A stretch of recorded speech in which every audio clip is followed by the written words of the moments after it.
आपल्यासोबत भारतीय जनता पार्टीचे आमदार मंदा म्हात्रे आहेत. ताई, आज अर्थसंकल्प सादर झालेला आहे, एकूणच काय सांगाल? खऱ्या अर्थाने हा अर्थसंकल्प सर्वसमावेशक आहे आणि खास करून आमच्या लाडक्या बहिणींना पण बजेट ठेवलेलं आहे. जे विरोधक आज बोलतात लाडक्या बहिणीसाठी काही नाही, त्यांना विरोधकांचं काम हे विरोधक करत असतात.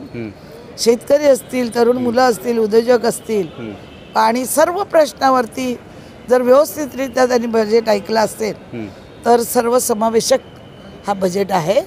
आणि खरोखरच आमच्या महिलांसाठी जे पैसे ठेवलेले आहेत त्यात आम्हाला आनंद आहे. विरोधक म्हणतात हा अर्थसंकल्प महाराष्ट्रातील जनतेच्या तोंडाला पानं पुसणार आहे. विरोधकांचं कामच आहे.